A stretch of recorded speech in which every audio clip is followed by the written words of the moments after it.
નમસ્કાર બહેનો. લાસ્ટ સેશનમાં આપણે નાણાંના વિવિધ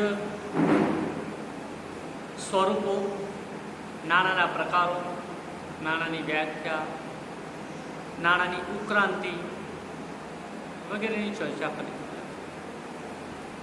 આજે નાણું છે એ નાણુંના સંદર્ભમાં નાણુંની ઉત્ક્રાંતિ અંગે વિવિધ જે ચર્ચા કરી એ ચર્ચાઓમાં નાણું એટલે શું, અથવા તો નાણાંમાં શાનો સમાવેશ કરી શકાય, કઈ કઈ બાબત નાણાંમાં સમાવિષ્ટ કરી શકાય એ બાબત આપણે જોયું. પરંતુ આજે નાણાંમાં જે બાબતો સમાવિષ્ટ થાય છે અથવા તો જેને આપણે નાણું તરીકે ગણીએ છીએ એમાં જે નાણાંવાદીઓ છે તથા જે અર્થશાસ્ત્રીઓ છે એમાં મતભેદ જોવા મળે છે કે કઈ બાબતને નાણું ગણવું અને કઈ બાબતને નાણું ન ગણવું. એ અંગે અલગ અલગ અર્થશાસ્ત્રી કે અલગ અલગ જે નાણાંવાદીઓ થઈ ગયા એમણે અલગ અલગ અભિપ્રાયો આપેલા જોવા મળે છે. અને આ અભિપ્રાયો એ નાણાંને કઈ વસ્તુમાં નાણાંનો સમાવેશ કરવો અથવા કઈ કઈ વસ્તુઓ નાણાંમાં સમાવિષ્ટ કરી શકાય એ બાબત દર્શાવે છે. આપણે અગાઉ નાણાંની ઉત્ક્રાંતિમાં ચર્ચા કરી કે વસ્તુ નાણું અને વસ્તુમાં વિવિધ વસ્તુઓનો સમાવેશ કરતા હતા, જેવી રીતે કે શસ્ત્રો, સરંજામ, તીર, કામઠા, ભાલા. પશુધનમાં ગાય, ભેંસ, બળદ વગેરેનો આપણે નાણાં તરીકે ઉપયોગ કરતા. સમય જતાં ધાતુ નાણું અસ્તિત્વમાં આવ્યું. સોના ચાંદીના સંદર્ભમાં આપણે વાત કરી. સમય જતાં કાગદી નાણું, બેંક નાણું અસ્તિત્વમાં આવેલું. તો આ જે નાણાંના વિવિધ સ્વરૂપો છે એ નાણાંના વિવિધ સ્વરૂપો કે નાણાંના વિવિધ ઘટકોમાંથી કોને નાણું ગણવું એ અંગે વિવિધ મતભેદો જોવા મળે છે અથવા તો વિચારસરણીમાં તફાવતો જોવા મળે છે. અને આ અંગે નાણાંવાદીઓ કે જે અર્થશાસ્ત્રીઓ છે એમણે અલગ અલગ મંતવ્ય આપેલા જોવા મળે છે. આ અભિપ્રાયોમાં જોઈએ તો સર્વપ્રથમ પ્રોફેસર D.H. રોબર્ટસન દ્વારા આપેલ અભિપ્રાય, જેમાં વસ્તુઓની ખરીદી વખતે થતી ચૂકવણીઓમાં કે વેપારિક ચૂકવણીઓમાં વિશેષ પ્રમાણમાં ઉપયોગ થાય તે સર્વને નાણું કહેવામાં આવે છે. જ્યાં રોબર્ટસનનો કોન્સેપ્ટ છે એ ચૂકવણીના સંદર્ભમાં જે વેપારિક પ્રવૃત્તિના સંદર્ભમાં આપવામાં આવેલો જોવા મળે છે. આજે વેપારિક પ્રવૃત્તિના સંદર્ભમાં જે ચૂકવણીઓ થતી હોય એ ચૂકવણીમાં સૌથી વધુ જે ઉપયોગમાં આવતું, જેને રોજ દિન પ્રતિદિન ઉપયોગમાં લેવામાં આવતું હોય એવી બાબતને એ નાણાં તરીકે ગણવાની ચર્ચા કરે છે અથવા તો ગણાવે છે.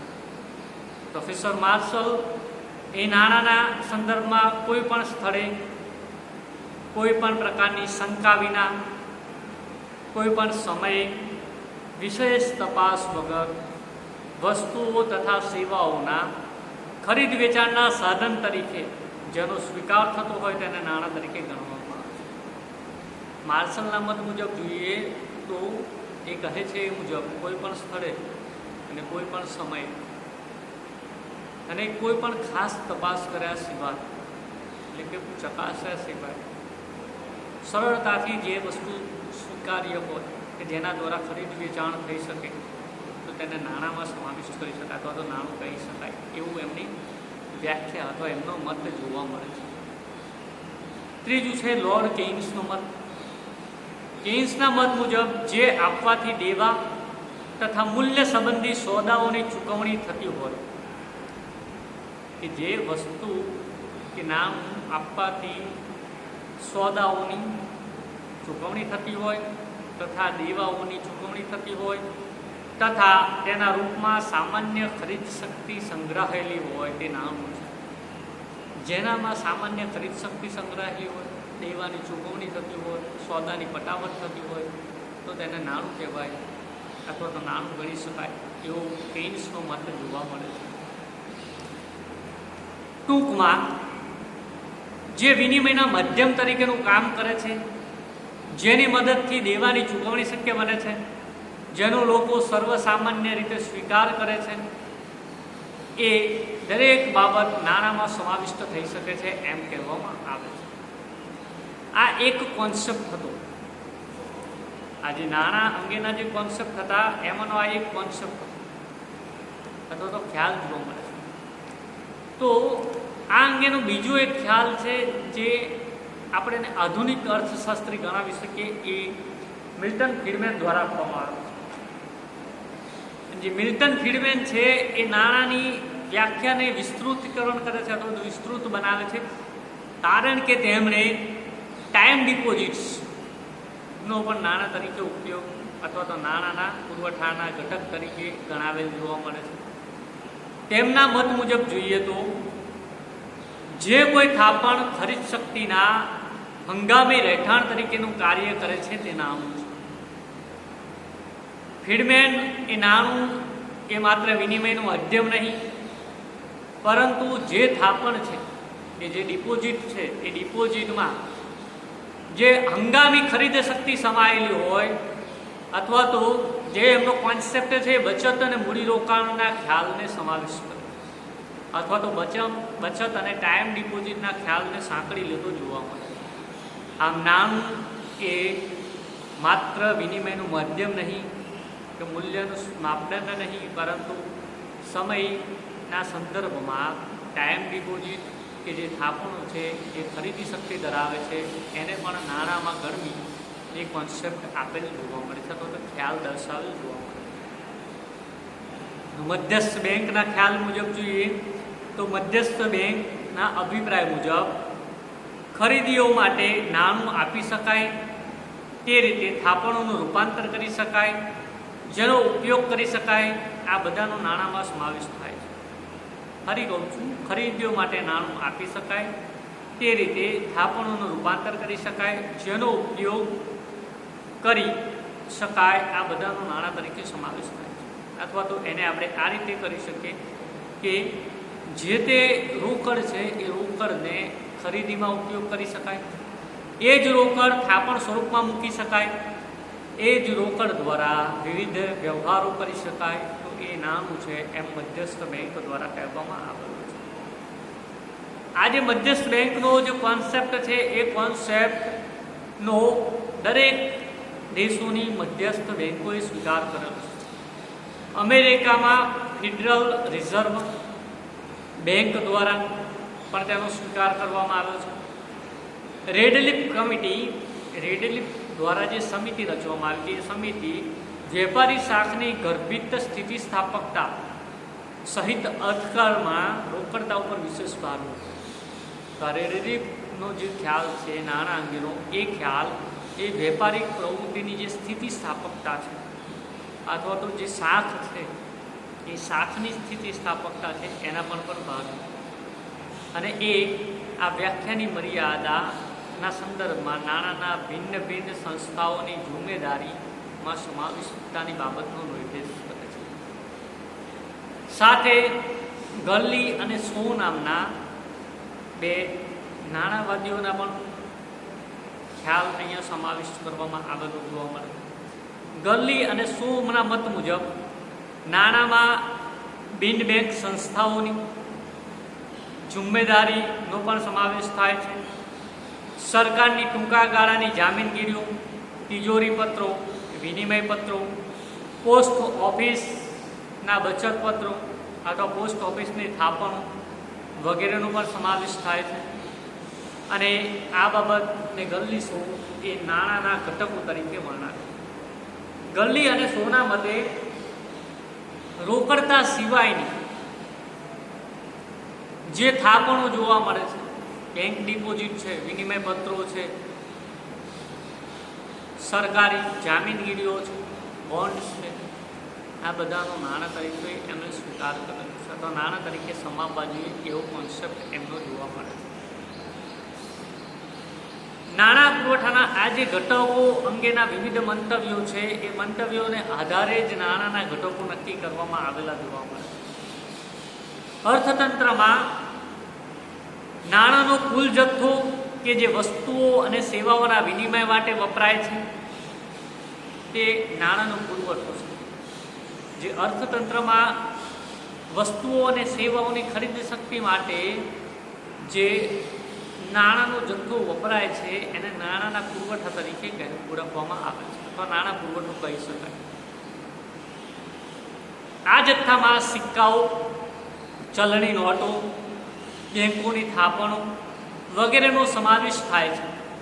ટૂંકમાં નાણાંનો પુરવઠો એટલે દેશના લોકો પાસે જે સિક્કાઓ રહેલા છે, ચલણી નોટો રહેલી છે, બેંકો પાસે જે થાપણનું પ્રમાણ છે એ નાણાંનો પુરવઠો છે. નાણાં પુરવઠોને આ રીતે ડિફાઇન કરીએ તો નાણાં પુરવઠો ઇઝ ઇક્વલ ટુ લોકો પાસે રહેલી ચલણી મૂલ્યની નોટો પ્લસ બેંક થાપણો પ્લસ લોકો પાસે રહેલી ડિમાન્ડ થાપણો આમ કહી શકાય. નાણાં પુરવઠા અંગેના જે વિવિધ મંતવ્યો છે એ મંતવ્યો અનુસાર પ્રોફેસર મિલ્ટન ફ્રીડમેનના મતે મધ્યસ્થ બેંક દ્વારા બહાર પાડવામાં આવતી ચલણી નાણું અને વેપારી બેંકના ચાલુ અને મુદ્દતી ખાતાની થાપણો એ નાણાં પુરવઠામાં સમાવેશ થાય છે. મિલ્ટન ફ્રીડમેનના મત અનુસાર વેપારી બેંક દ્વારા જે ચલણી નાણું, કાયદામાન્ય નાણું, આપણે આગળ જોયું તેમ જે બહાર પાડવામાં આવે છે એ નાણું તથા જે મુદ્દતી થાપણો અને ચાલુ થાપણો છે એનો સમાવેશ નાણાં પુરવઠામાં થાય છે એમ કહેવામાં આવે છે. તો રેડક્લિફ સમિતિના મત અનુસાર નાણાંનો પુરવઠો એ અર્થકારણમાં તરલતાની બાબતમાં દર્શાવે છે. તરલતાના સંદર્ભમાં એની ચર્ચા કરવામાં આવે છે.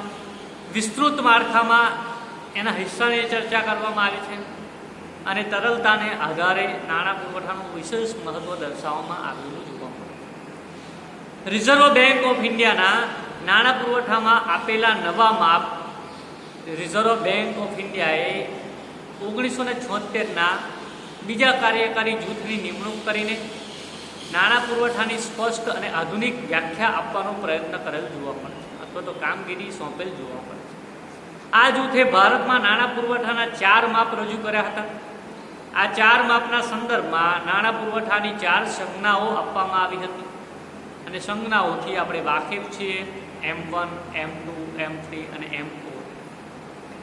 રિઝર્વ બેંકની આ જે 4 સંજ્ઞાઓ એ નીચે મુજબ રજૂ કરવામાં આવી છે, જેમાં M1 એ ચલણી નોટો, ચલણી સિક્કાઓ અને બેંકોની ડિમાન્ડ ડિપોઝિટનો સમાવેશ કરે છે. જ્યાં વિભાજન કરવામાં આવ્યું અથવા 4 સંજ્ઞા આપવામાં આવી નાણાં પુરવઠાની, એ અંતર્ગત કઈ કઈ બાબતોનો સમાવેશ થાય છે જેની ચર્ચા છે. જેમાં M1માં ચલણી નોટો, ચલણી સિક્કાઓ અને બેંકોની ડિમાન્ડ ડિપોઝિટનો સમાવેશ થાય છે. M2માં M1માં જે વસ્તુ આવી ગઈ એ M1 પ્લસ બેંકોની ટાઈમ ડિપોઝિટ કે જે ફ્રીડમેનની વ્યાખ્યા અનુસાર જોવા મળતું હતું સમયિક ડિપોઝિટ, એ બાબત કે સમય થાપણનો પણ સમાવેશ કરેલો જોવા મળે.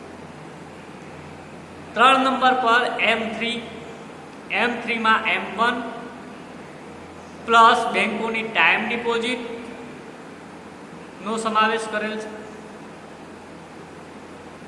M2માં M1 પ્લસ પોસ્ટ ઓફિસની ચાલુ થાપણોનો સમાવેશ કરેલ છે. તો M3માં M1 તથા બેંકોની ટાઈમ ડિપોઝિટનો સમાવેશ કરેલ જોવા મળે છે.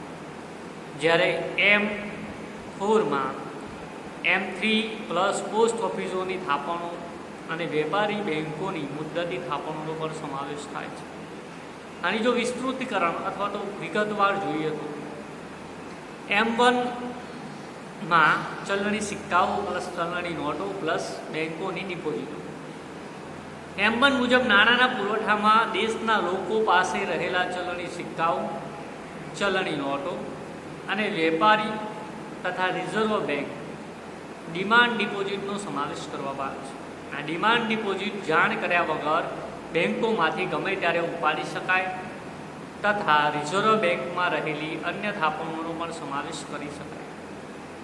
2 નંબર પર છે M2માં M1 ઉપરાંત પોસ્ટ ઓફિસ બચત ખાતામાં રહેલી બચતોનો કે બચત થાપણોનો સમાવેશ થાય છે. M1માં નાણાં પુરવઠો એટલે કે M1માં ગણવામાં આવેલી જે રકમ છે એ રકમ પ્લસ પોસ્ટ ઓફિસના બચત ખાતામાં રહેલી જે થાપણો છે એ થાપણોનો પણ M2માં સમાવેશ કરી લીધો છે કે જે વેપારી બેંકોની જેમ પોસ્ટ ઓફિસમાં બચત થાપણો તરીકે જેમાં ઉપાડવાની સરળતા કરવામાં આવેલી જોવા મળે છે, અથવા તો ખાતાઓમાં બચત થાપણોનો ઉપાડ સરળતાથી કરવામાં આવતો હોય એવું જોવા મળે છે. રોકડતાની દ્રષ્ટિએ M1 કરતાં M2માં તરલતા ઓછી છે. આજે આપણે ડિવિઝન આગળ જ ચર્ચા કરી કે આ જે વિભાગો પાડવામાં આવે છે એ વિભાગો એની તરલતાને આધારે પાડવામાં આવેલા છે, લિક્વિડિટીને આધારે પાડવામાં આવેલા જોવા મળે છે. M3માં M2 ઉપરાંત M2 સુધીને દરેક વસ્તુ સમાવેશ થાય. M2 ઉપરાંત બેંકની ટાઈમ ડિપોઝિટ કે જે મિલ્ટન ફ્રીડમેનની વ્યાખ્યામાં કહેવામાં આવ્યું છે તે મુજબ એનો સમાવેશ થાય છે. ચલણી નાણું કે જે મધ્યસ્થ બેંક દ્વારા બહાર પાડવામાં આવે છે, અને વેપારી બેંકોના ચાલુ ખાતાની મુદ્દતી થાપણો એ નાણાં પુરવઠામાં સમાવેશ થાય છે. મિલ્ટન ફ્રીડમેનના મતે ચાલુ ખાતાની થાપણો મુદ્દતી થાપણો વચ્ચે બહુ ભેદ જણાતો નથી.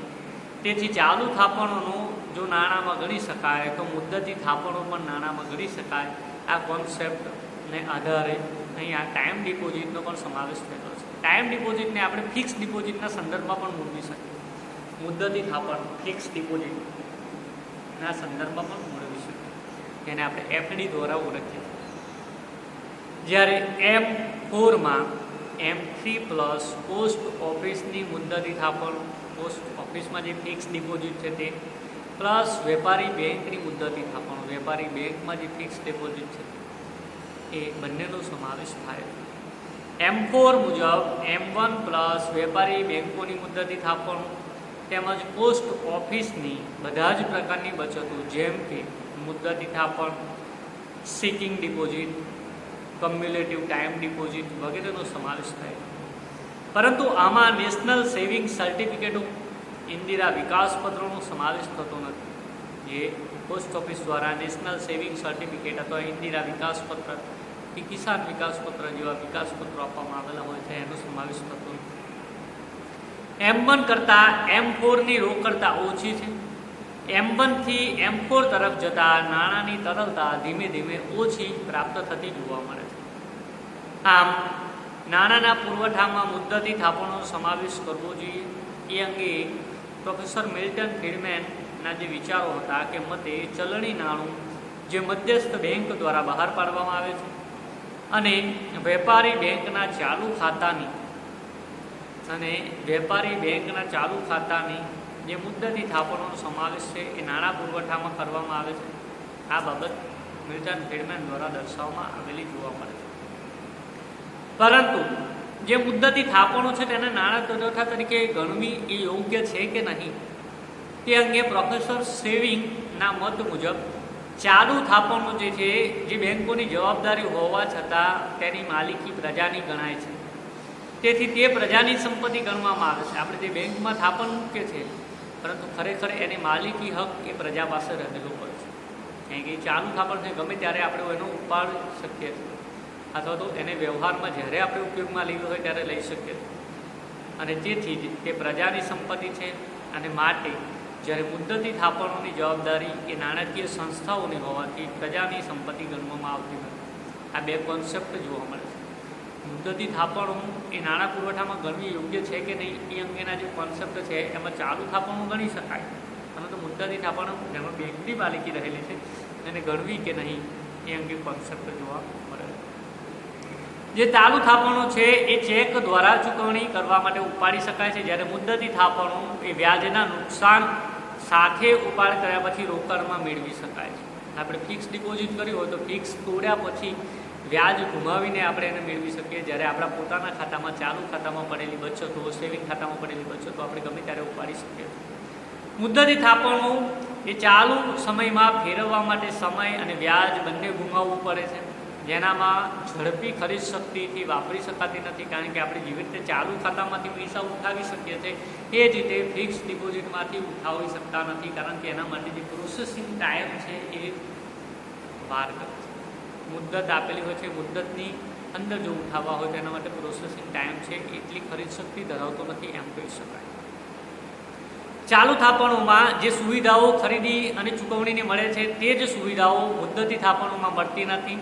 અને મુદ્દતી થાપણનો હેતુ એ વ્યાજ પ્રાપ્ત કરવાનો હોય છે, જ્યારે ચાલુ થાપણમાં વ્યાજ પ્રાપ્ત કરવાનો હેતુ નથી. અને માટે જ નાણાં પુરવઠાને અસર કરવામાં નાણું એ ચાલુ થાપણો વિશેષ મહત્ત્વ ધરાવે છે, જે મુદ્દતી થાપણો ધરાવતી નથી.